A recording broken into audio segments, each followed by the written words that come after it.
Welcome back to the show. It's Rapid Fire Wednesday with the Gresh Man. All right, Tom Brady was a little moody at his presser today. Someone asked him if he was sick. What'd you make of his demeanor? Just all business? I love it. I love it because that's a guy who is driven and motivated to get the people around him to play harder. A cantankerous Tom Brady is good for every Patriots fan.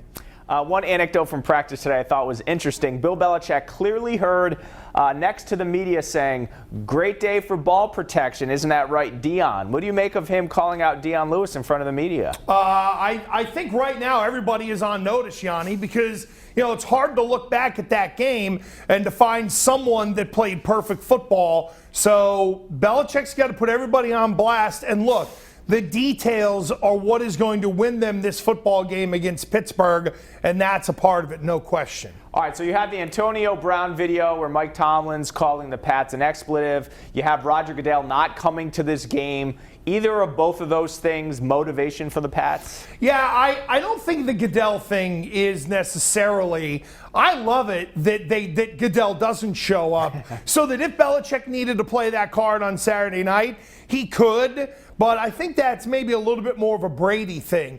In terms of what Mike Tomlin said, oh, absolutely. And Yianni, let's remember, go back to the game in 2005 in September, where after the game, you had the coach of the Pittsburgh Steelers grousing about, well, there's stuff that happens here all the time, every time. That is as much bulletin board material from the whole hearing Zoe and Sosi in the headset as what he said in the locker room from the ridiculousness of Antonio Brown.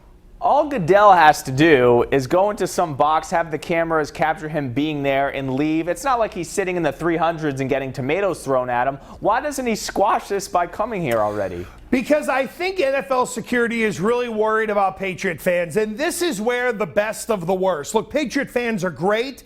It's the worst of them that react on Twitter. I would suggest to everyone tonight, as long as you are over the age of 18 and can handle that kind of content, go to @NFL Commish. Click on anything that has been posted about the Patriots or visiting a city that isn't New England during the playoffs, and look at the way some Patriot fans have reacted. And that's really the impetus for the NFL to say, we're going to print this out. Look at what these knuckleheads might do. This guy can't take the chance. All right, speaking of fans, we know Steeler fans travel as well as anyone. Do you expect to see some terrible towels on Sunday? Oh, yeah, absolutely, because it's the secondary market. And like the great Ted DiBiase said, everybody has got a price. Of course, he added the $1 Million Man part of it, but there are plenty of people that are willing to unload their ducats. I still think it's going to be a heavy Patriots crowd because people believe in this football team, Yianni. Let's remember, in 2009, when Ravens fans invaded, that wasn't a great team, and I don't think New England fans are really engaged with them. You have the hatred of Pittsburgh. You had what happened with Antonio Brown, the words of the coach, and oh, by the way, the quarterback still doesn't have the commissioner in the building. So there's a powder keg for an explosion where I think some will liquidate their assets and give up those tickets, but not everybody. All right, you were just saying you grew up in Western PA. Dad's a steel miner. Grew up a Steeler fan, I presume. Whoa. Coal miner, I'm sorry. Thank you. Good grief. I can hear all the Yinzers now going, oh, God, they got to send that guy downtown, show him what still workers do. Blue collar, Western PA guy. Does the childhood Gresh in you root for the Steelers this weekend, or have you transformed? Yianni, I've told people this for years. I hate to say that being in this business has in a lot of ways taken the fan out of me, but it really has, because whenever I watch a football game, I have to watch it with a different kind of eye. It's not being able to just sit back and to be able to enjoy it one way or the other. Here's what I love. I love good football, and I love good football games. And that really is what I'm rooting for on Sunday, regardless of where I grew up or that I did 10 years on the Patriots radio network. I just don't want a turd burger of a game. And I think Pittsburgh's going to come in and give New England all that they can handle. Last one. Surprising that this is the first Big Ben versus Brady Steelers-Patriots playoff game since '04.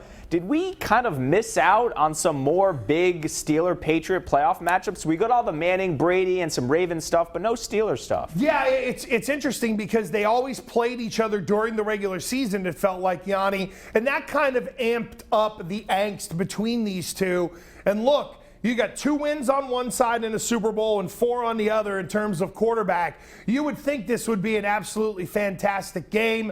I know we're going to break it down, a little bit later in the week, but I almost kind of like it this way, quite honestly, because Ben's hand is stamped, Brady's hand is stamped more than enough. So these guys can really battle with a commensurate level of experience that could give us a fantastic game. All right, good stuff, Gresh. Thanks for coming in for Rapid Fire Wednesday. We'll see you tomorrow and much more from this edition of the Sports Wrap coming up right after this.